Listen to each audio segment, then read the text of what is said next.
Students, आज की जो बात करने वाले हैं हम लोग फिजिक्स के अंदर वो है हमारा मैथमेटिकल टूल्स। एक ऐसा टूल जो हम लोगों को हर बार रिक्वायरमेंट आएगा फिजिक्स में। बिना इस टूल के हम लोग फिजिक्स को खोल नहीं सकते हैं। ये वही रिंच और पाने हैं जिनकी हमें रिक्वायरमेंट होगी अपनी फिजिक्स नाम की गाड़ी को खोलने के लिए। तो स्टार्ट करते हैं आज का टॉपिक को, जो कि हमारा टॉपिक है डिफरेंशिएशन। अब देखो, डिफरेंशिएशन को सबसे पहले समझने के लिए आप मेरी एक चीज को समझें। फॉर एन एग्जाम्पल, आप देखो ऐसे समझो कि अगर कोई चीज है, जैसे मान लो आपका कोई वैल्यू है, जैसे ये आपका एक्स वाई ग्राफ है, ठीक है। अब ये एक्स वाई ग्राफ है, तो इस ग्राफ में मान लो आपका कुछ ऐसे करके कोई वैल्यू है, ठीक है। ये कैसी लाइन है? आपकी स्ट्रेट लाइन है। कैसी लाइन है? Straight line. अब स्ट्रेट लाइन है, इस ग्राफ की अगर मैं बात करूं कहीं पे भी, तो देखो एक बात को समझो कि अगर मुझे इस ग्राफ का क्या निकालना हो, स्लोप। स्लोप क्या होता है भाई? स्लोप होता है tan theta. Slope equal to क्या होता है भाई? आपका slope equal to tan theta. तो हमें बेसिकली क्या निकालना है? tan थीटा निकालना है। अब tan थीटा निकालना है तो देखो मैं किसी भी दो पॉइंट्स को ले लूं, ऐसे दो पॉइंट ले लिए। अब ऑब्वियसली इनका जो कोऑर्डिनेट्स होंगे वो कोऑर्डिनेट्स क्या होंगे भाई? मैंने ले लिया कि भाई यहां पे ये कोऑर्डिनेट x1 है और यहां पे ये कोऑर्डिनेट y1 है। ये x एक्सिस है और ये आपकी y एक्सिस है। सिमिलरली अगर मैं यहां बात करूं तो ये कोऑर्डिनेट x2 और ये कोऑर्डिनेट आपका y2। कोऑर्डिनेट यहां लिखना चाहूं तो x2 y2 और x1 y। बेसिकली मुझे क्या चाहिए? मुझे चाहिए कि हॉरिजॉन्टल के साथ ये जो एंगल बन रहा है, ये एंगल कितना है। मुझे क्या चाहिए कि हॉरिजॉन्टल के साथ ये एंगल कितना बन रहा है। और इसी एंगल को हम लोग बोला करेंगे स्लोप। मतलब एक तरीके से बात करूं तो एक्स एक्सिस के साथ ये एंगल क्या बन रहा है, इसको हम लोगों ने नाम दिया है स्लोप। और स्लोप का ही दूसरा मतलब क्या होता है? tan theta. हमेशा याद रखना। अब देखो, tan थीटा अगर मुझे निकालना पड़ जाए तो tan थीटा का फॉर्मूला क्या होता है भाई? tan थीटा का फॉर्मूला होता है आपका perpendicular upon base. Perpendicular upon base. अब अगर परपेंडिकुलर की बात करें तो देखो, एंगल के सामने वाली जो साइड होती है वो परपेंडिकुलर होती है। मतलब ये, मतलब मुझे ये डिस्टेंस चाहिए। बेस कौन सा होता है? जिसपे एंगल बना होता है, मतलब ये चाहिए मुझे। ये तो लेंथ रिक्वायरमेंट आएगी।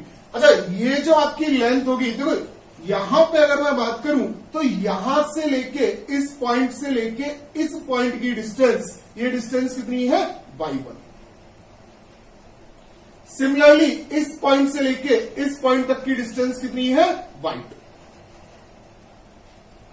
बात समझ में आ रही है? सेम तरीके से अगर बात करूं तो ये डिस्टेंस कितनी है? x1 और आपकी ये डिस्टेंस कितनी है? x2। बात समझ में आ रही है?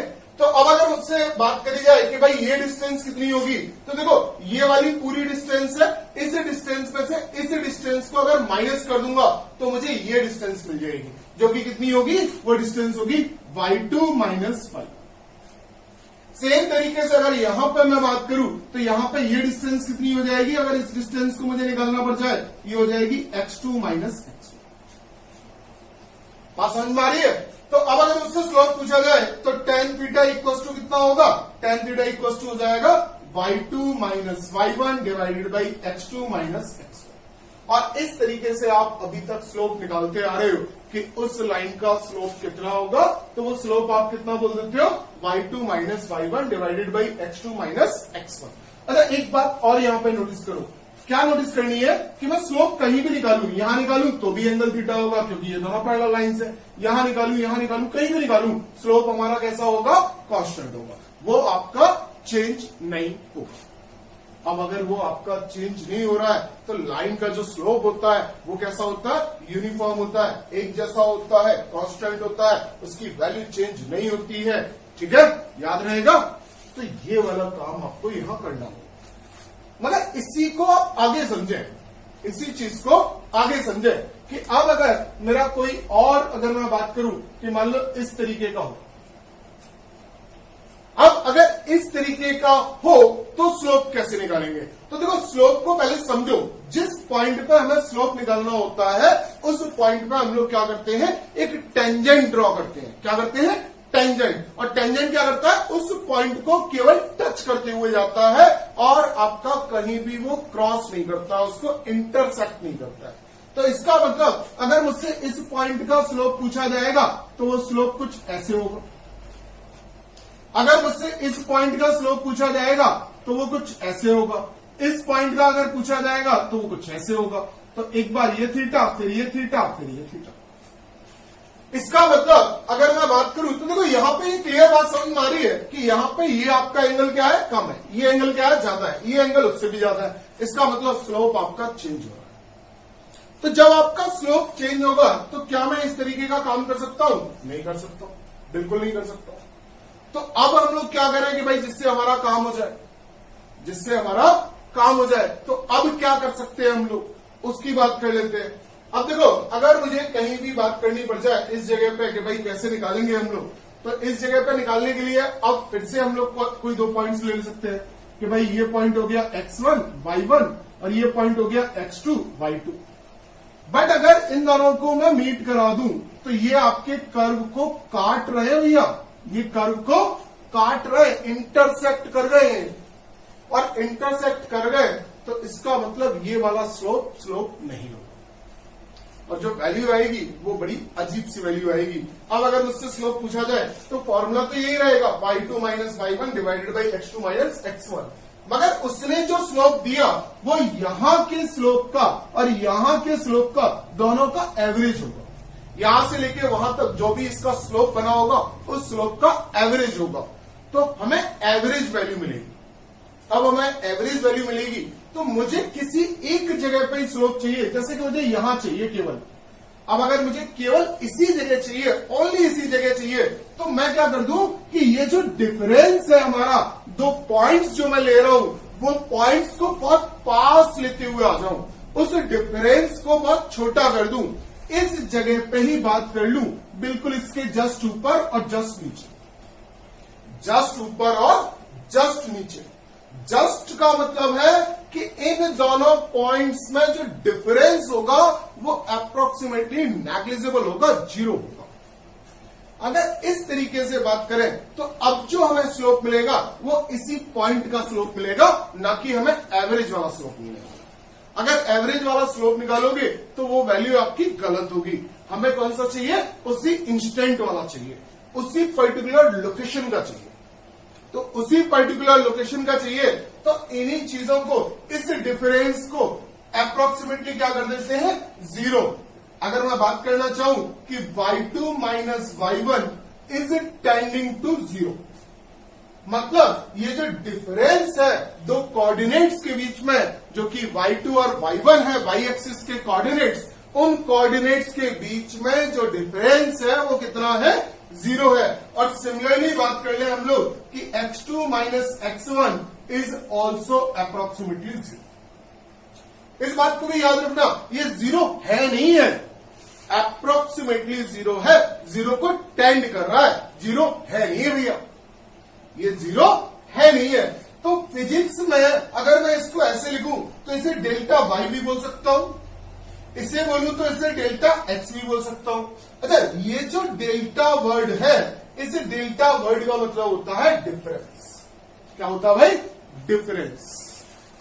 अब अगर आपका ये डिफरेंस है या चेंज है, बात कर ले चेंज, तो ये चेंज है, तो इस अगर चेंज को मैं बहुत ही स्मॉल कर दूं, बहुत छोटा कर दूं, तो फिजिक्स में इसके लिए जो हमें मैथमेटिक्स से बताया है वो बताया है कि डेल्टा को क्या लिख दो? डी। और डी का अपने आप में मतलब क्या होगा? अपने आप में मतलब हुआ करेगा कि भाई ये क्या है? ये बहुत ही स्मॉल डिफरेंस है, स्मॉल चेंज है, अपने आप में ये सारी इंफॉर्मेशन दिया करेगा। मतलब डी क्या है? डी बहुत ही स्मॉल चेंज है। अब अगर इस स्मॉल चेंज से मैं बात करूंगा तो मैं किसी भी पॉइंट पे उसका स्लोप बता सकता हूं, जो भी मेरा ग्राफ है। ये बात अगर यहां से क्लियर हो गई है तो अब हमें बेसिकली करना क्या है? जैसे हमारे बहुत सारे फॉर्मूले होते हैं, जैसे अगर मैं बात करूं कि भाई स्पीड क्या होती है, तो स्पीड को आप क्या बोल देते हो भाई? चेंज इन डिस्टेंस,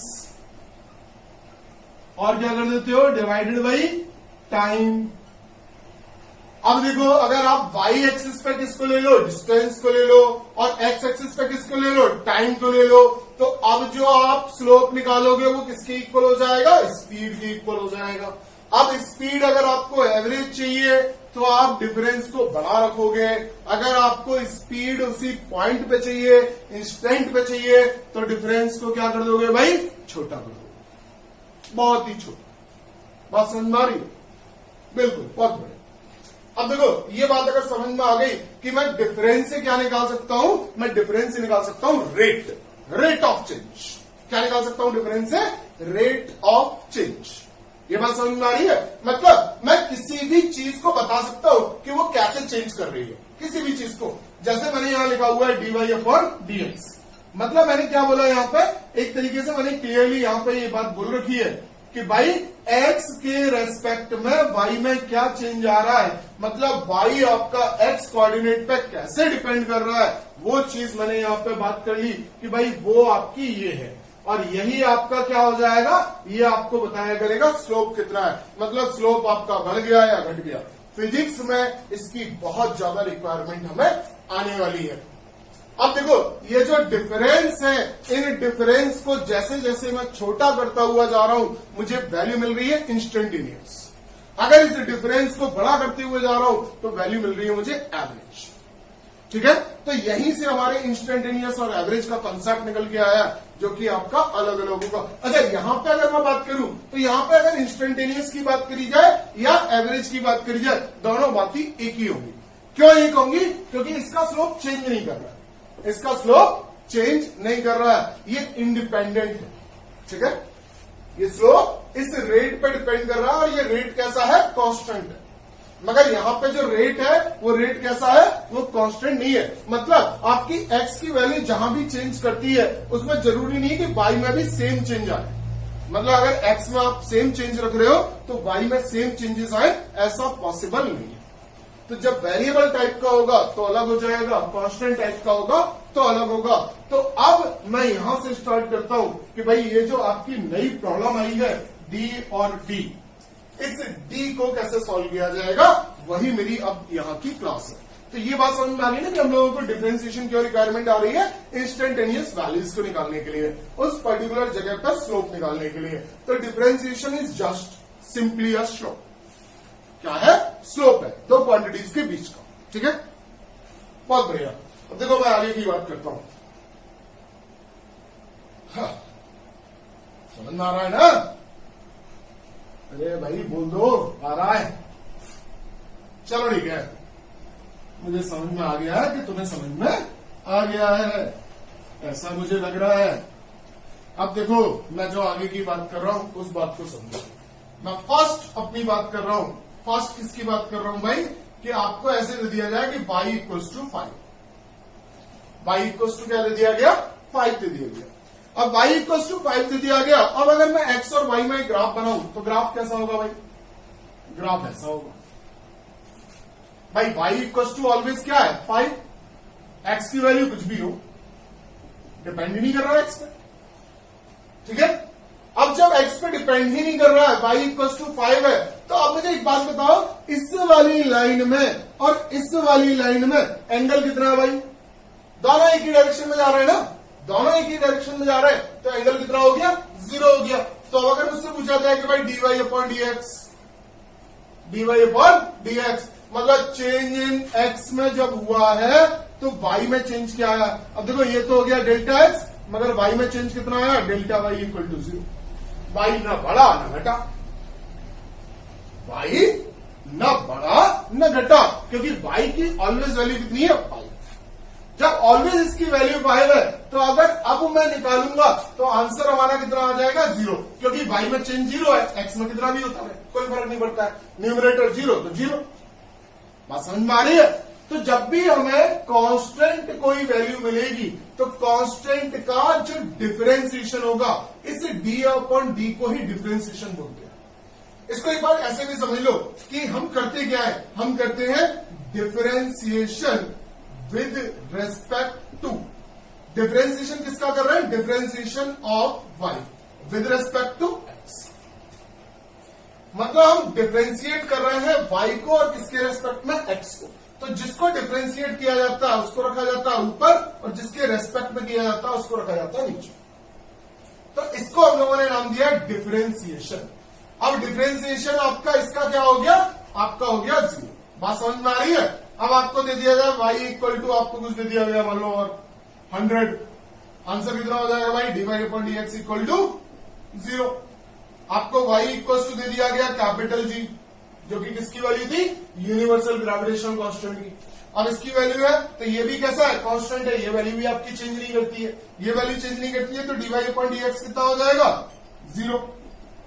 आपको बोल दिया गया y इक्वल टू पाई। अब आपसे पूछा जाए तो dy/dx इक्वल टू कितना हो जाएगा 0। तो जब भी आपका कांस्टेंट होगा तो कांस्टेंट का डिफरेंशिएशन आपको क्या मिलने वाला है, 0 मिलने वाला है। कांस्टेंट का डिफरेंशिएशन क्या मिलने वाला है भाई, 0 मिलने वाला है।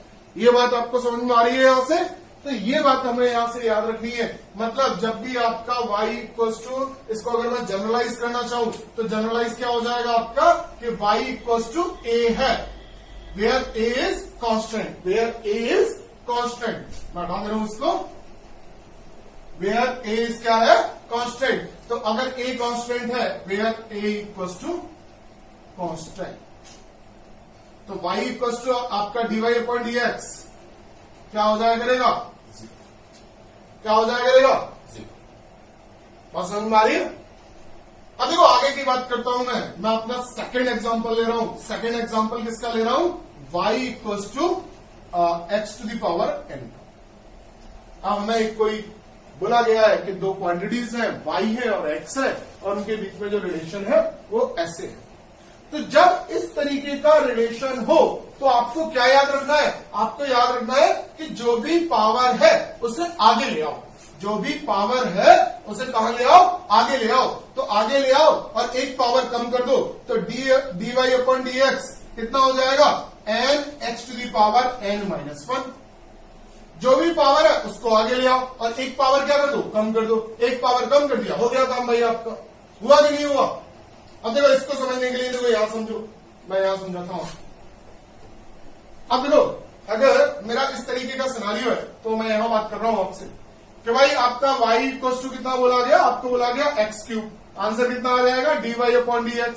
पावर कितनी है भाई, 3। एक पावर क्या करनी है, कम। कितना हो गया, 3x²। आ गया आंसर। मान लो y इक्वल टू कितना होता, 100, x टू द पावर 100 कितना हो जाता है, dy/dx कितना हो जाता भाई, 100x to the power 100-1, that is 100x to the power 99। ठीक है। मान लो y इक्वल टू कितना होता, √x। y equal to √x, तो y इक्वल टू आपका कितना हो गया, x to the power half. तो dy/dx कितना हो गया, देखो पावर कितनी है, हाफ। आगे ले आओ, x की पावर कितनी हो जाएगी अब, ½ - 1। बेसिक रूल तो यही है ना हमारा, पावर एक माइनस करनी है। तो कितना हो गया, dy/dx इक्वल टू कितना हो गया, ½ x टू द पावर -½ तो इसको क्या बोलते हैं, dy/dx इक्वल टू ½ और √x। पावर x है और माइनस की पावर कहां चला जाएगा, नीचे। सिंपल, ये बात समझ में आ रही है। और कोई एग्जांपल लेना है, चलो और ले लेते हैं एग्जांपल। नहीं समझ में आया सर, चलो y equal to x to the power 3/4। Answer क्या हो जाएगा भाई, अब हो जाएगा dy/dx। पावर कितनी है, आगे ले आओ भाई, एक पावर क्या कर दो, कम कर दो भैया, कर दी कम। 3/4, x की पावर कितनी हो गई, -1/4, तो dy/dx। या फिर और लिखना चाहें dy/dx को क्या लिख देंगे, 3/4, और ये क्या आ जाएगा, नीचे आ गया, पावर हो गई प्लस की 1/4। ये बात समझ में आ रही है, कोई डाउट तो नहीं आएगा यहां से। अब देखो इजी सा काम है ना, कोई दिक्कत तो नहीं आ रही है। और भी एग्जांपल ले लेते हैं। चलो भाई y इक्वल टू हम लोग ले लेते हैं 1/√x। 1/√x होगा तो y इक्वल टू कितना हो जाएगा, 1/x की पावर हाफ। 1/x की पावर हाफ को कितना लिख सकता हूं, x की पावर -½ तो अब ये फंक्शन बन गया। तो अब dy/dx क्या हो जाएगा भाई, dy/dx जो पावर है आगे ले आओ, -½ और क्या हो जाएगा, x की पावर -½ तो है ही है, -1 और कर दो, तो -1/2 x की पावर -3/2 dy/dx की वैल्यू। और लिखना चाहे तो dy अपॉन dx को क्या लिख देंगे भाई, -12 और x की पावर कितनी, 3/2 हो जाया करेगा। और कोई वैल्यू आपको समझ में आ रही है भाई, उससे देख लेते हैं क्या वैल्यू आ जाएगी भाई समझ में। अब देखो इसको कि भाई y इक्वल टू कितना है, x की पावर -3, तो dy अपॉन dx कितना हो जाएगा, पावर आगे एक पावर और उसमें पावर -1, तो -3 x की पावर -4 आ गया आंसर भाई। तो कोई दिक्कत आ रही है, तो बेसिक फॉर्मूला हमारा क्या होगा, बेसिक फॉर्मूला होगा कि भाई जो भी पावर है उसको आगे ले आओ और एक पावर को कम कर दो, जो भी पावर है उस पावर को आगे ले आओ और एक पावर कम कर दो। ये हमारा बेसिक सा रूल होगा और सबसे ज्यादा जरूरत इसी की पड़ने वाली है, इस बात को भी याद रखना मेरे दोस्तों। बात समझ में आ गई है। चलो मैं आप आगे का एक रूल और बताता हूं, डिफरेंशिएशन और क्या कहना है भाई। चलो बहुत बढ़िया,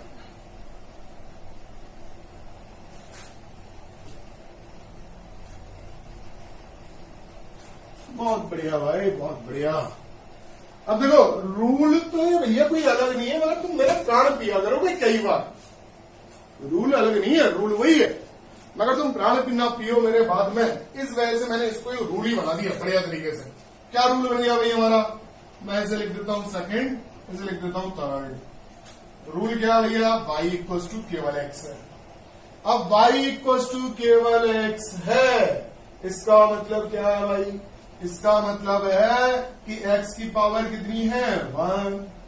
अब अगर आप करोगे dy अपॉन dx कितना हो जाएगा भाई, पावर को ले आओ आगे, कितनी हो गई 1, x की पावर कितनी, पावर -1, कितना आ गया, 1 से मल्टीप्लाइड कुछ भी हो, कुछ नहीं, 1, x की पावर कितनी हो गई भाई 0, और जब किसी की पावर होती है 0 तो आंसर आता है हमारा, कितना आता है भाई, आपका 1, तो आंसर कितना आ गया 1। मतलब आपका y इक्वल टू एक्स हुआ करेगा तो dy अपॉन dx कितना हो जाया करेगा 1। बात समझ आ रही है। तो मैं यहां से रूल अपना लिख देता हूं कि अगर y इक्वल टू एक्स होगा तो हमारा कितना हो जाया करेगा भाई, y इक्वल टू एक्स होने पर dy upon dx equal to कितना हो गया। बात समझ में आ रही है बढ़िया तरीके से, कोई दिक्कत हो तो बताएं। रूल नंबर 3 समझ में आ गया। चलो आगे की बात करते हैं। अब देखो, अब एक काम करते हैं, एक रूल और लेते हैं। अब अगर मैं y इक्वल टू क्या ले लूं, y इक्वल टू ले लूं axn, ठीक है।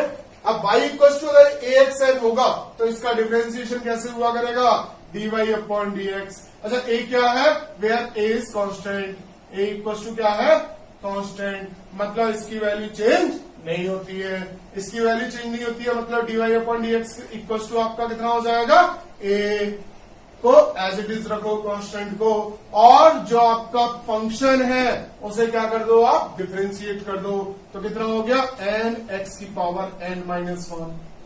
ये हमारा आंसर आ गया, हो जाया करेगा। अब इस रूल को देखो समझने के लिए यहां समझ लो, देखो मैं समझा रहा हूं आपको रूल को, यहाँ को ये हो गया था फोर्थ हमारा रूल, और उस फोर्थ रूल को समझो। y इक्वल टू बोला गया 5x square, y equal to कितना 5x स्क्वायर। अगर 5x स्क्वायर होगा तो आपका dy अपॉन dx कितना हो जाएगा भाई, dy अपॉन dx हो जाएगा करेगा 5 तो एज इट इज, और इसका डिफरेंशिएशन कितना हो गया 2x, और पावर कितनी हो गई 2 - 1, that is 10x on dy upon dx। और एग्जांपल ले लेते हैं कि भाई y इक्वल टू कितना है 1/2x³। अब कितना हो जाएगा, अब हो जाएगा dy upon dx equal to कितना हो गया 1/2 इंटू 3 इंटू एक्स की पावर 3 - 2, सॉरी 1, कितना हो गया 3/2 एक्स की पावर 2। बात आ रही है भाई समझ में, नहीं आ रही है, हो जाया करेगा, कोई प्रॉब्लम तो नहीं आएगी। तो इस तरीके से मैंने यहाँ पे इसको सॉल्व कर लिया। बात आ रही है समझ में। और कोई एग्जांपल लेना चाहे, चलो एक और एग्जांपल ले लेते हैं भाई, सर और दे दो यार प्लीज। ठीक है, कोई बात नहीं, रोना नहीं, बस आगे की बात देखो। y इक्वल टू हम लोग बात कर लेते हैं हाफ, और कुछ लगा दिया भाई x की पावर 3/2, वो भी माइनस की, अब बताओ भैया क्या करना है हमें, कांस्टेंट को एज इट इज रखना है, ठीक है, कितना है हाफ, इसको हमें डिफरेंशिएट करना है, कितना हो गया भाई -3/2 x की पावर -3/2 -1, कितना हो गया हाफ, और -3/2 x की पावर कितनी हो गई भाई ये 5/2, कितना हो गया -3/4 x की पावर -5/2 dy/dx हो गया। और अगर आपको एग्जांपल लेना है तो और एग्जांपल ले लो, y इक्वल्स टू कितना है πx5, अब कितना हो जाएगा भाई dy/dx, पाई कैसी क्वांटिटी है कांस्टेंट, एज इट इज रखो पाई, अब क्या हो जाएगा multiplied by 5 minus 1 that is 5 pi x की पावर 4 dy/dx। आ गया भैया, समझ में नहीं आ गया, अब कितने एग्जांपल लिख पाओगे यार, हो गया ना, कोई दिक्कत हो तो बता दो भाई, अभी भी हो गया। चलो रूल नंबर हमारा 4 खत्म हो गया यहाँ पे। अब बात करते हैं हम लोग, अच्छा यहाँ पे एक बात और कर लेता हूं सर, अभी तो आपने बताया था कांस्टेंट का डिफरेंशिएशन 0 होता है, आपने बोला था यार, फिर आप क्या कर रहे हो पता नहीं। बात को समझो, यहां पे जो कांस्टेंट था वो कांस्टेंट किसी वेरिएबल से मल्टीप्लाई नहीं हो रहा, ये कांस्टेंट अकेला आया था। जब कांस्टेंट अकेला है उसके साथ कोई और चीज नहीं है जो उसके वैल्यू को चेंज आगे पीछे कर सकती थी, नहीं है, तो हम लोगों ने उसको बोला कि भाई उसका डिफरेंशिएशन 0। मगर जब कांस्टेंट आपका एक वेरिएबल के साथ मल्टीप्लाई हो गया, तो जब वेरिएबल के साथ मल्टीप्लाई हो गया है तो अब आपको कांस्टेंट को एज इट इज रखना है और वेरिएबल का डिफरेंशिएशन करना है, ठीक है। जब तक कांस्टेंट अकेला है उसके पास कोई ताकत नहीं है, और कांस्टेंट जैसे ही वेरिएबल के पास आ जाएगा अब वो मल्टीप्लायर बन जाएगा। भैया बात समझ में आ गई है? चलो बहुत बढ़िया, आगे की बात कर रहा हूं मैं, आगे की बात को समझो, देखो हटा देते हैं यहां से, टक टक टक टक टक टक टक टक, आगे आ जाते हैं। अब देखो क्या करना है भाई, आगे की बात। हाँ, रूल नंबर 5 की तरफ चलते हैं अब हम लोग। रूल नंबर 5 हमसे क्या बोल रहा है भाई, अब देखो यहां पे मैं आपको कुछ ट्रिग्नोमेट्रिक फंक्शंस बताने वाला हूं, उनके लिए बात कर रहे हैं कि ट्रिग्नोमेट्री के लिए हम लोग कैसे यूज करेंगे। तो ये स्पेसिफिक वर्ड ट्रिग्नोमेट्री है कि अगर आपका y equals to sine x होगा, y equals to sine x, तो dy/dx क्या होगा भाई, dy/dx equals to cos x, ठीक है। इसको मैं बोल देता हूं फर्स्ट, सेकंड लिख लो, y इक्वल्स टू क्या है कॉस एक्स, तो कॉस एक्स का क्या हो जाएगा dy/dx equals to minus of sine x. ये डायरेक्ट रटने है भाई, मैं इसमें कुछ नहीं कर सकता। थर्ड क्या ले लिया हम लोगों ने कि भाई y equals to tan x, answer कितना हो जाएगा भाई dy/dx equals to sec square x, ठीक है। अब देखो एक और अगला इसी में ट्रिग्नोमेट्री में चल रहा है अभी हम लोग, थर्ड के बाद फोर्थ। अगर मैं फोर्थ की बात करूं तो फोर्थ कितना हो जाएगा भाई, y इक्वल्स टू आपने मान लिया, कितना मान लेते हैं आप cot x, ठीक है। cot से पहले मैं sec लेता हूं, चलो sec x, तो dy/dx equals to sec x tan x, ठीक है। उसके बाद फिर यहां पर देख लेते हैं हम लोग, y इक्वल्स टू क्या लेते हैं cot x, अब y equals to cot x होगा तो dy/dx कितना होगा, dy/dx हो जाएगा आपका cosec स्क्वायर x, वो भी माइनस का, ठीक है। 6 रूल को देख लो आप, 6 रूल क्या होगा भाई, y इक्वल्स टू आपका क्या हो जाएगा, कौन बच गया भाई, साइन हो गया, कॉस हो गया, साइन कॉस टेन, कॉट हो गया, sec हो गया, cosec रह गया, cosec x का क्या हो जाएगा dy/dx इक्वल्स टू, अब यहां पे क्या हो जाएगा भाई, यहां पे हो जाएगा देखो sec का क्या हुआ था sec x, तो यहां होगा cosec x, और tan x हुआ था, यहां क्या हो जाएगा cot x, मगर माइनस। तो ये हमें और रटने पड़ेंगे, ये हमें रटने पड़ेंगे। अब देखो इसमें रटने में देखो एक चीज तो आप याद रखना, क्या चीज याद रखना कि जहां जहां c आ रहा है उसमें नेगेटिव आएगा, जहां जहां c आ रहा है उसमें नेगेटिव आएगा। तो कॉस में c आया, कॉस में c आया मतलब माइनस का साइन एक्स, आपका कॉट में आया तो इसका मतलब माइनस का cosec स्क्वायर एक्स, और cosec में आया तो माइनस का cosec x tan x cot x। अब देखो इनको कैसे याद रखोगे, देखो साइन का तो साइन x हो गया, cos का cos x हो गया, मगर tan x का क्या आया sec स्क्वायर x। तो tan x का sec स्क्वायर x है तो cot का कितना आ जाएगा, cot x का आ जाएगा cosec स्क्वायर x।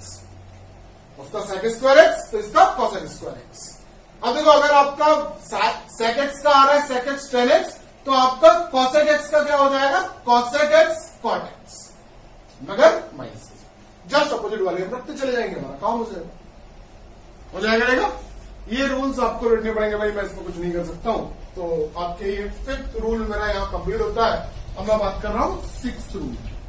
अब अगर मैं 6th रूल की बात करने लग जाऊं तो 6th रूल मुझसे क्या कह रहा है कि भाई y इक्वल्स टू अगर आपका कितना हो e to the power x, y equals to e to the power x तो dy upon dx equals to कितना e to the power x।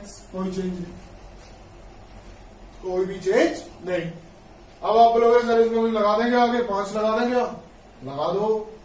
5 क्या कांस्टेंट को एज इट इज रखो, बाकी आपको डिफरेंशिएट करना है e to the power x का e to the power x। Answer कितना आ जाएगा 5ex। और समझ में आइए, चलो यहां दिखा देता हूं। अरे वाह, चेहरा ऐसा बनाना कुछ नहीं समझ में आ रहा है सर।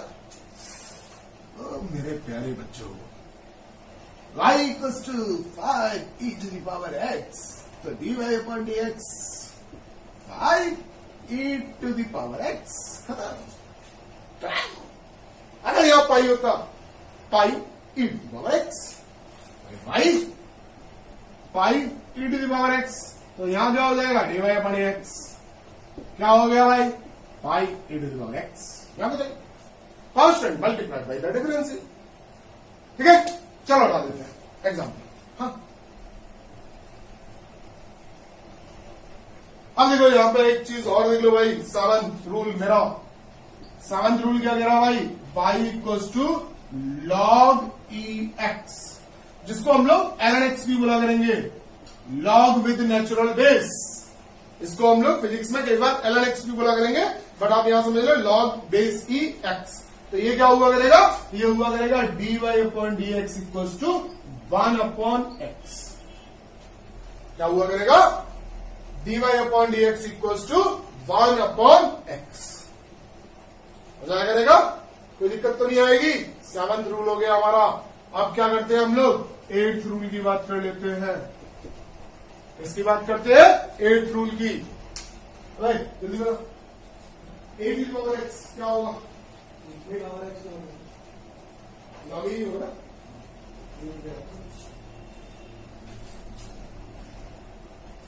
हाँ, तो 8th रूल हमारा क्या कह रहा है भाई, अगर y इक्वल्स टू आपका क्या हो a to the power x हो, तब क्या होगा, तब हो जाएगा भाई dy upon dx equals to a to the power x log a। ठीक है, अच्छा ये रूल आपका यहां भी चल रहा था। आप इधर देखो, अगर मैं इसकी बात करने लग जाऊं भाई इस वाले रूल की, तो क्या हो जाएगा y equals to e to the power x तो dy upon dx equals to कितना हो गया e to the power x log e और बेस और ये दोनों सेम हो गए। इसका मतलब इसकी वैल्यू कितनी हो गई 1, कितना आया e to the power x। तो dy अपॉन dx का कितना आया e to the power x। यही तो लिखा था हमने यहाँ, बुराई जोड़ी करी थी भाई, हो गया ना भाई, बहुत बढ़िया। हटा दो उसको, चलो बढ़िया। तो ये थे हमारे वो फंक्शंस जिनकी हमें रिक्वायरमेंट आया करेगी इस फिजिक्स के अंदर। और आई थिंक मुझे नहीं लगता कि कोई ऐसा कोई बचा हुआ है जिसकी हमें कोई रिक्वायरमेंट आने वाली है। और अगर बचा होगा तो मैं वही टाइम पे बता दूंगा, और नहीं तो अदरवाइज आप मैथमेटिक्स में देखो सब पढ़ने वाले हो। और अगर आप बोर्ड के स्टूडेंट हो, आप केवल क्लास 11 की तैयारी करना चाह रहे हो, तो क्लास 11 के लिए तो भाई 9 तक बहुत हो जाता है, जितना मैंने बताया है। ठीक है, और अगर आप IIT की तैयारी कर रहे हो या फिर आप नीट की तैयारी के लिए भी बहुत है। ठीक है, तो ज्यादा टेंशन मत लेना। अगर आप IIT में एडवांस की तैयारी कर रहे हो तो भैया आप मैथमेटिक्स पढ़ लोगे ना तब तक तो, और मैथ्स पढ़ लोगे तो प्रॉब्लम मैथ्स की होगी, फिजिक्स की थोड़ी होगी भाई। ठीक है, तो अगर कोई कॉम्प्लेक्स कोई आ जाता है, कोई और आ जाता है, तो उसके लिए मैथ्स में आप ऑलरेडी पढ़ोगे। बाकी अगर आप कहीं भी, वैसे मैं बात करूं, मैंने एडवांस तक का यहाँ पे सारा बता दिया गया। ठीक है, तो इतना कोई रिक्वायरमेंट नहीं होगी। इसका एक स्क्रीनशॉट लेके रख लो, हर बार काम आएगा भाई, अभी की नहीं है, बार बार का है प्रॉब्लम। ठीक है। तो इसका एक स्क्रीनशॉट ले लो फटाफट से, और स्क्रीनशॉट ले लिया, बहुत बढ़िया। आप देखो इनको हम लोग मैथ्स में कैसे करेंगे, अलजेब्रा में कैसे करेंगे, इसको देख लेते हैं। अब देखो अलजेब्रा के पास भाई कौन कौन चीजें हैं। अलजेब्रा के पास है आपका, अरिथमेटिक के पास है addition, subtraction, multiplication and division, ठीक है भाई। अब अगर इतनी सी चीजें हैं तो क्या मैं उनके बारे में बात कर लूं और मेरा काम हो जाएगा भाई। तो चलो भाई सबसे पहले बात करते हैं एडिशन एंड सब्ट्रैक्शन की बात। बहुत सिंपल सा रूल है। अब हम लोग किसमें पहुंच गए, प्योर मैथ्स में पहुंच गए, अलजेब्रा में पहुंच गए। तो ठीक है, अब देखो इस रूल को मैं 9th नंबर जरूर दे रहा हूं। अब क्या हो जाएगा, अगर देखो y इक्वल्स टू आपका क्या हो जाए, आपको दो फंक्शन दे दिए जाए, एक u दे दिया जाए, एक v दे दिया जाए। अब u और v दो फंक्शन दे दिए गए, अगर ये प्लस हो रहा है या माइनस हो रहा है, दोनों ही केस आपके सेम रहेंगे। अगर आपके प्लस हो रहा है या माइनस हो रहा है तो आपके दोनों रूल क्या रहेंगे, सेम रहेंगे। अब दोनों रूल सेम रहेंगे तो इनके लिए हम लोग कैसे सॉल्व करेंगे। अब देखो मेरा एक एग्जांपल समझ लो यहाँ पे कि अगर भाई आपका क्या हो जाए, पहले तो मैं इसे लिख देता हूँ कि dy upon dx equals to du upon dx plus dv upon dx। अगर माइनस का केस होगा, ये तो प्लस का केस हो गया, अगर माइनस का केस होगा तो u माइनस v अगर होगा तो dy upon dx equals to du upon dx minus dv upon dx। Clear है। अब देखो एग्जांपल देखो, इसका एग्जांपल ले लेते हैं हम लोग। y इक्वल्स टू मैंने ले लिया x square plus sine x, ठीक है। क्या हो जाएगा differentiation, dy upon dx, x square का कितना होता है भाई 2x की पावर 2 माइनस 1 और साइन एक्स का क्या हो गया cos x, कितना आ गया 2x प्लस cos x। बहुत सिंपल सा है कि नहीं है। अब देखो और एग्जांपल ले रहा हूं मैं, एक और ले रहा हूं एग्जांपल कि भाई y इक्वल्स टू कितना है x to the power 7 plus e to the power x, minus कर देते हैं, minus e to the power x। अब क्या हो जाएगा भाई dy upon dx 7x to the power 7 minus 1 minus ex, तो 7x to the power 6 minus ex, तो ये dy अपॉन dx। और एग्जांपल लेना चाहते हैं, और एग्जांपल ले लेते हैं। y इक्वल्स टू आपको दे देते हैं x cube plus sine x plus ln x। अब अगर उससे पूछा जाए कितना हो जाएगा भाई dy अपॉन dx, और कितना हो गया 3x square plus cos x plus 1/x, minus होता तो माइनस। तो हमें क्या करना पड़ गया, हमें अलग अलग डिफरेंशिएशन ही तो करना पड़ गया। जो साइन है उस साइन को एज इट इज रख दो, हो गया हमारा काम। तो अगर मुझसे पूछा जाएगा तो इस रूल के बारे में, अगर एडिशन होगा तो ऐसे, और अगर आपका सब्ट्रैक्शन होगा तो ऐसे, दोनों ही केस में बात एक ही है। अगर मैं इसे समराइज कर दूं, एक ही में कर दूं, तो भैया ये लगा दो, बस हो गया काम। तो मैंने रूल नंबर 9 को कैसे याद कर लिया कि जब भी एडिशन होगा, सब्ट्रैक्शन होगा, तो आपका जो एक फंक्शन है उसे डिफरेंशिएट कर दो, प्लस माइनस जो भी साइन है उसे रख दो और दूसरे फंक्शन को डिफरेंशिएट कर दो, हो गया भैया काम। तो ऐसा कोई दिक्कत वाली बात यहां पे नहीं आनी चाहिए, बिल्कुल नहीं आनी चाहिए, हो गया। चलो अब मैं आगे के रूल की बात करता हूं। आगे का रूल कौन सा है मेरा, प्रोडक्ट रूल। कौन सा रूल है भाई, प्रोडक्ट।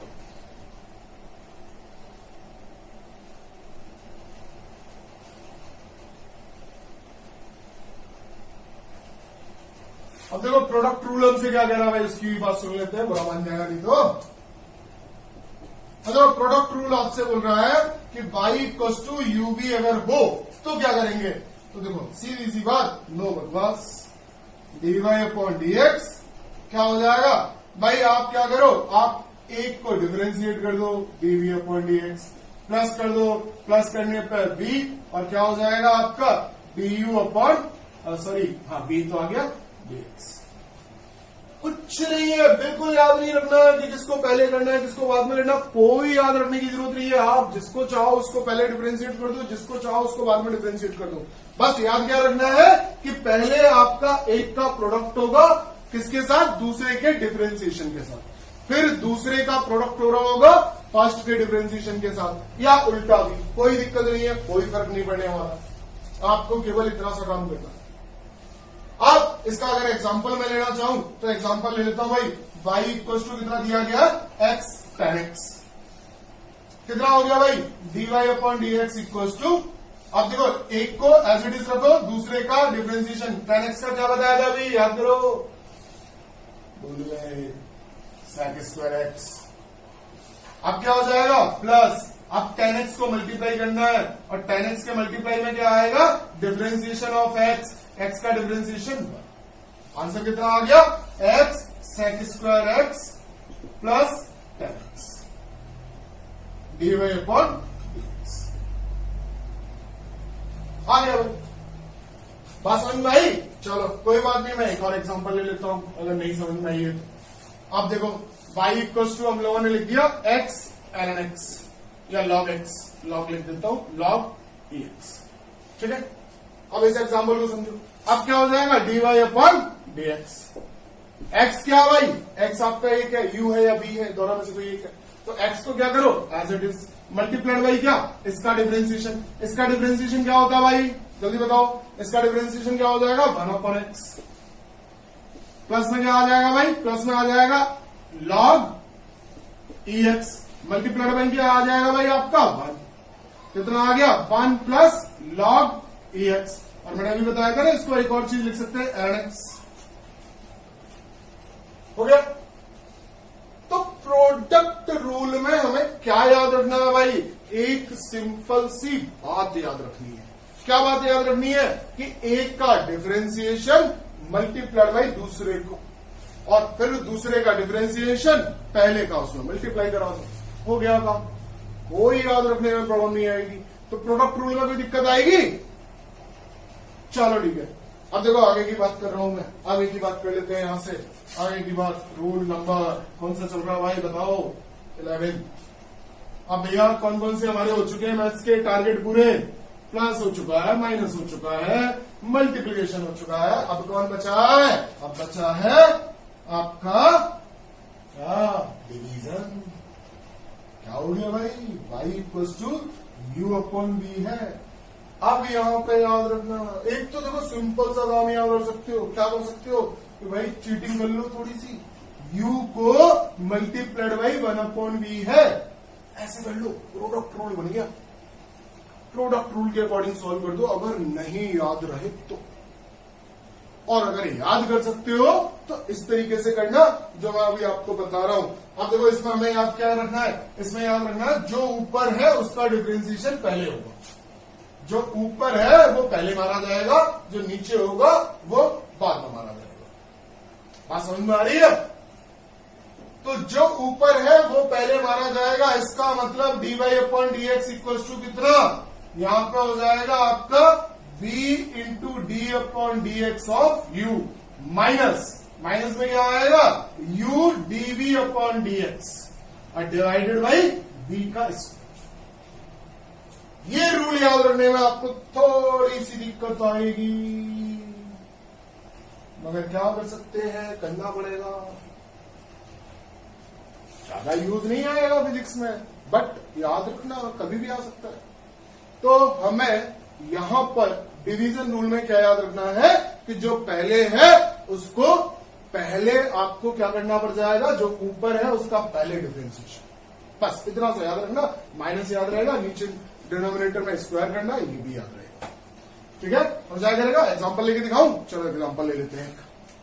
चलो भाई एग्जांपल ले रहे हैं, एग्जांपल क्या ले लिया भाई, y इक्वल टू कितना ले लिया आपने, मान लो आपने ले लिया सिंपल सा example x plus 1 divided by x plus 2, बहुत सिंपल सा, ठीक है। सॉरी अभी कुछ बताया नहीं मैंने, नहीं चल जाएगा, x plus 1 divided by x plus 2, क्या हो गया भाई dy अपॉन dx, क्या हो गया भाई x प्लस 2, क्या हो गया भाई इसका डिफरेंशिएशन कितना हुआ, प्लस में कितना आया, कितना आया x प्लस 1, सॉरी माइनस, और डिफरेंशिएशन 1 डिवाइडेड बाई क्या हो गया x प्लस 2 का होल स्क्वायर, कितना आ गया चेक कर लेते हैं, x plus 2 minus x minus 1 divided by x plus 2 का होल स्क्वायर, कितना आ गया एक्स एक्स चला गया 2 माइनस 1 1 अपॉन एक्स प्लस 2 का होल dy अपॉन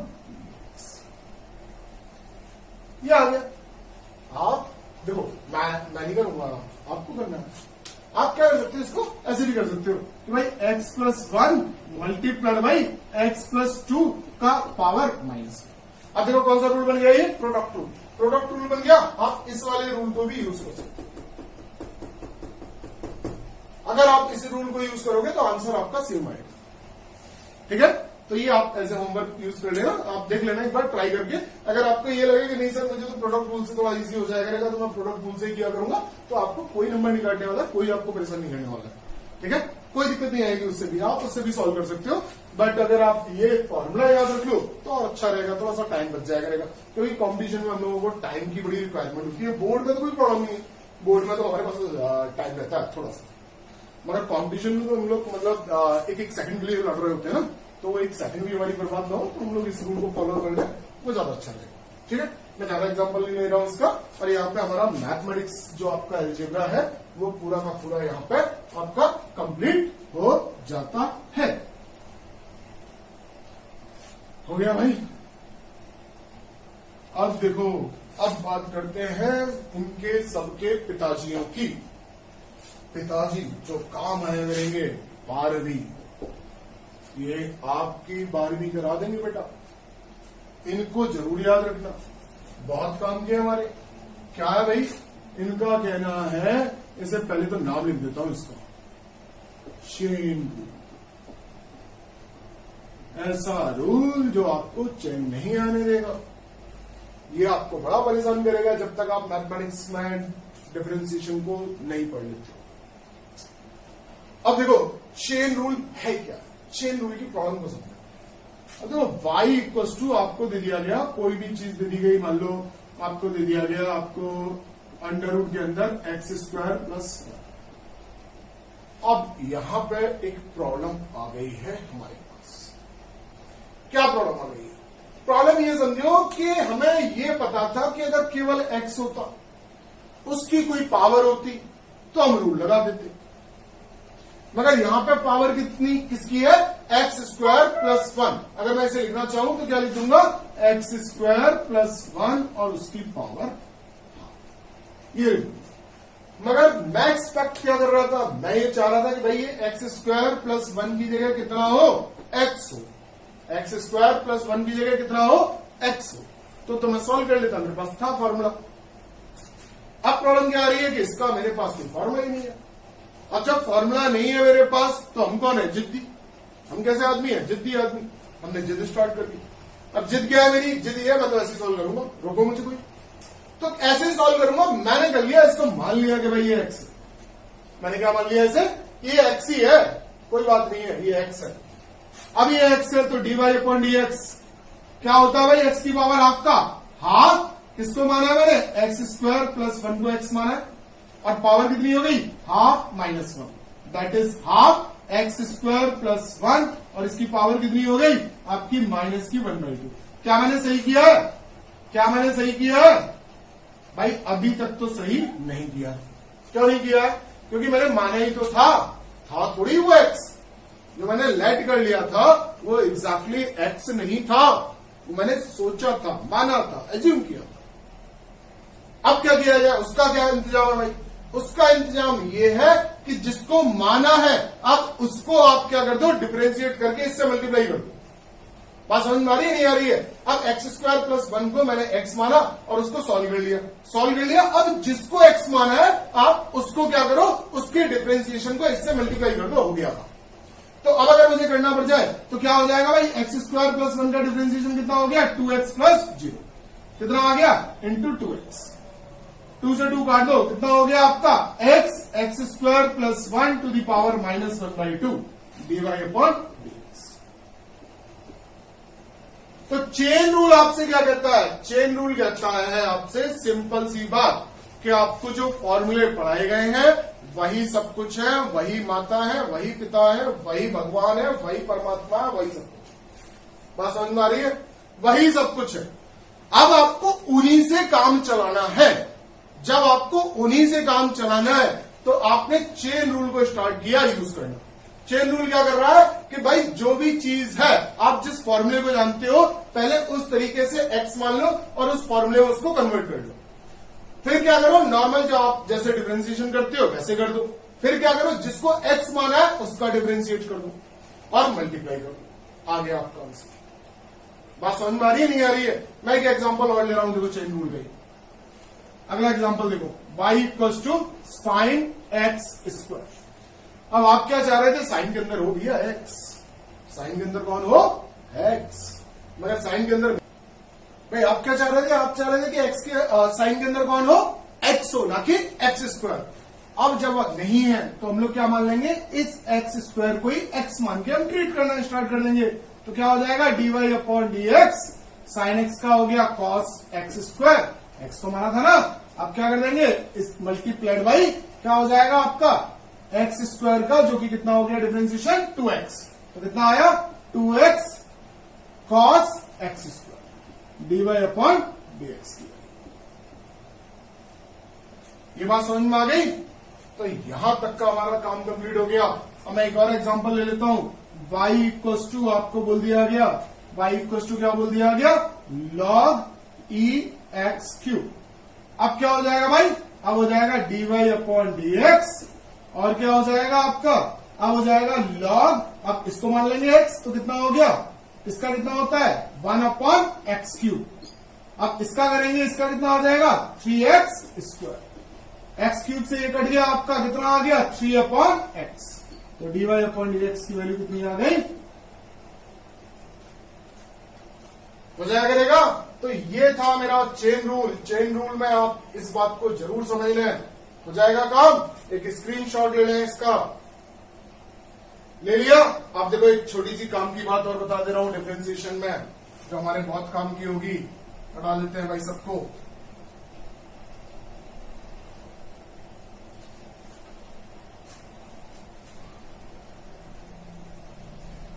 अब देखो क्या होगा अगर मुझे डिफरेंशिएशन किसी और टर्म में करना पड़ जाए, तब क्या होगा उसकी बात कर लेते हैं भाई। आप देखो जैसे फॉर एन एग्जांपल आपने लेना है कि भाई y इक्वल्स टू आपको क्या दे दिया गया, y equals to T square दे दिया गया, बट आपको डिफरेंशिएशन करना है विद रेस्पेक्ट टू x। अब विद रेस्पेक्ट टू x करना है तो इसका कितना हो जाएगा 0। कब 0 होगा ये, जब x t पे डिपेंड नहीं कर रहा है, जब x t पे डिपेंड नहीं कर रहा है। अगर t पे डिपेंड कर रहा है तो हम t की इक्वेशन को यूज करेंगे और x के टर्म्स में इसको रख देंगे, फिर उसके बाद इसे डिफरेंशिएट करेंगे। तो ये वाली भी प्रॉब्लम आ जाएगी कई बार कि मान लो y इक्वल्स टू आपको v बोला गया और पूछा जा रहा है dy upon dx, but v कैसा है, कांस्टेंट है, कांस्टेंट है 0 आ गया। अगर x पे डिपेंड कर जाएगा तो हम वही जो हम लोगों ने अभी रूल पढ़े हैं उसके अकॉर्डिंग इसे सॉल्व कर दिया करेंगे। तो ये बहुत बड़ी नोट करने वाली यहां से बात होगी, कई बार हम लोग इस काम को किया करेंगे। तो इस बात को हमेशा याद रखना कि अगर आपका डिफरेंशिएशन किसी और टर्म में होना है और वो टर्म इस पर डिपेंड ही नहीं कर रहा है जो आपको दिया गया है, तो वो एज ए कांस्टेंट ट्रीट किया जाएगा और उसका डिफरेंशिएशन 0 हुआ करेगा। इस बात को आप याद रखेंगे, ठीक है। अब मैं बढ़ता हूं इसके सबसे एंड टॉपिक, जो कि हमारा कौन है, आपका है मैक्सिमा एंड मिनिमा। अब देखो मैक्सिमा मिनिमा को समझने से पहले आप इस बात को समझें। आपको कोई ग्राफ ऐसे दिया गया, आपको कोई ग्राफ ऐसे दिया गया, तो इस ग्राफ की इस वाले पॉइंट को देखें आप, क्या ये वैल्यू मिनिमम वैल्यू है कि नहीं है वाई की, ये वाली जो वैल्यू है ये वैल्यू मिनिमम है कि नहीं है। अब अगर ये मिनिमम है, इस पॉइंट पे अगर मैं टेंजेंट ड्रॉ करूं तो क्या वो ऐसे आएगा, अगर क्या वो ऐसे आएगा तो क्या एंगल हमारा थीटा इक्वल टू 0 हो जाएगा, जी साहब बिल्कुल हो जाएगा। जब थीटा इक्वल टू 0 हो गया, इसका मतलब टेन थीटा कितना हो गया भाई, टेन थीटा हो गया 0, तो इसका मतलब dy अपॉन dx कितना हो जाएगा, वो भी आपका 0। अच्छा दूसरा अगर केस ले लूं, अब देखो इस पॉइंट पे भी क्या होगा, इस पॉइंट पे भी आपका ऐसे आएगा। तो क्या ये इस पॉइंट के लिए आपकी कौन सी वैल्यू है? ये वैल्यू है मैक्सिमम। y की वैल्यू कैसी है? मैक्सिमम। अब y की वैल्यू मैक्सिमम है, बट स्लोप थीटा की वैल्यू कितनी है? 0। थीटा 0 तो tan थीटा कितना? वो भी 0। अब tan थीटा 0 तो मतलब dy/dx भी कितना? वो भी आपका 0।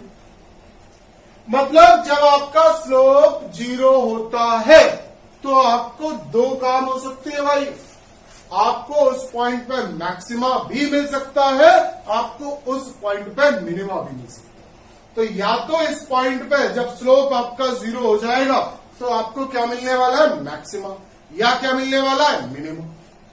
तो जब भी आपको किसी भी फंक्शन का आपको निकालना है कि भाई इसकी मैक्सिमम वैल्यू क्या हो सकती है, इसकी मिनिमम वैल्यू क्या हो सकती है, तो मैक्सिमा या मिनिमा को फाइंड आउट करने के लिए आपको dy/dx की वैल्यू को 0 रखना होगा, आपके स्लोप को 0 करना होगा, और जो स्लोप 0 होगा उस पॉइंट पे आपको मैक्सिमा भी मिल सकता है, मिनिमा भी।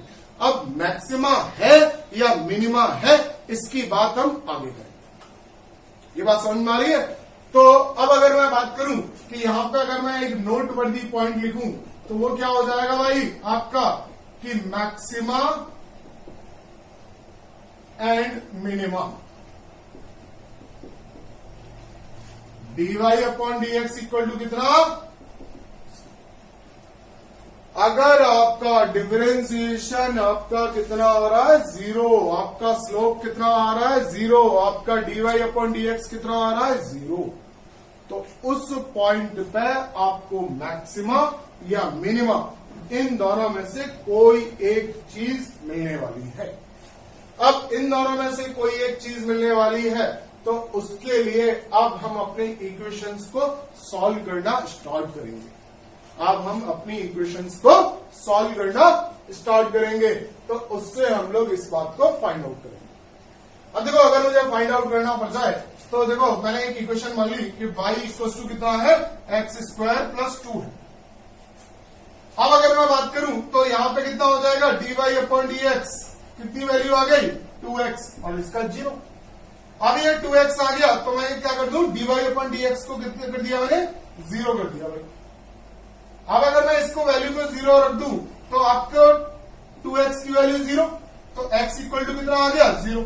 अब x इक्वल टू 0 पे या तो ये मिनिमा है या ये मैक्सिमा है, या तो ये मिनिमा है या ये मैक्सिमा है। तो ये बात कैसे फाइंड आउट करें कि ये वैल्यू मैक्सिमम होगी या मिनिमम होगी? तो हमें क्या करना है? तो हमें भाई कुछ नहीं करना है, हमें क्या कर देना है? इस वाली इक्वेशन को एक बार और डिफरेंशिएट कर देंगे। मतलब फंक्शन को हम लोग क्या कर देंगे? डबल डिफरेंशिएट कर देंगे। मतलब एक बार इसको डिफरेंशिएट करो, ये आ गया, अगली बार डिफरेंशिएट करो, फिर आपको एक वैल्यू मिलेगी, और वो जो वैल्यू होगी वो वैल्यू आपको बताएगी कि वो वैल्यू मैक्सिमा है या मिनिमा है, मैक्सिमा है या मिनिमा है। अब अगर मैं यहां पे बात करूं तो मैं इसे अगर डबल डिफरेंशिएट कर देता हूं तो मुझे क्या मिलने वाला है उसको देखते हैं। तो उसको लिखेंगे d²y/dx²। कितना हो गया भाई? वैल्यू कितनी आ गई? ये वाले फंक्शन भी तो करना है। ये कितना हो जाएगा आपका? अब देखो, x की वैल्यू को मैं रखता, मगर रखने के लिए मेरे पास कुछ है ही नहीं है। अगर यहाँ x होता तो x की वैल्यू को रख देता, मगर x तो है ही नहीं है मेरे पास, तो कोई बात नहीं है। अब इसका मतलब ये वैल्यू कैसी आई है? पॉजिटिव या नेगेटिव? तो d²y/dx², अगर आपका पॉजिटिव आया है तो हम लोग क्या बोलेंगे? मिनिमा। अगर आपका d²y/dx² क्या आ रहा है? नेगेटिव, तो हम लोग क्या बोलेंगे? मैक्सिमम। तो क्या बोलेंगे? मैक्सिमम। बात समझ में आ रही है? तो इस तरीके से हम सॉल्व कर लिया करेंगे। तो अगर मैं यहां पे जनरल रूल अपना बनाना चाहूं तो जनरल रूल क्या हो जाएगा हमारा कि भाई जनरल रूल हो गया हमारा कि भाई पहले तो हम फॉर मैक्सिमा एंड मिनिमा क्या हो जाएगा कि dy/dx इक्वल टू 0। हटा दे रहा हूं इसको।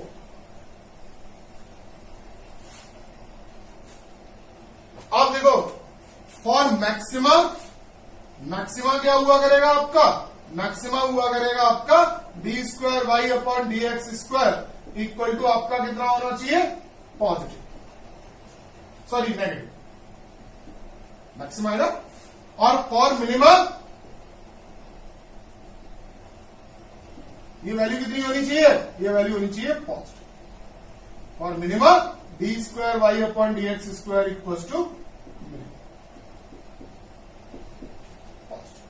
तो ये हम लोगों को और याद रखना है। कई बार हमारे न्यूमेरिकल्स में ये बात आया करेगी भाई मैक्सिमम वैल्यू निकालो, मिनिमम वैल्यू निकालो।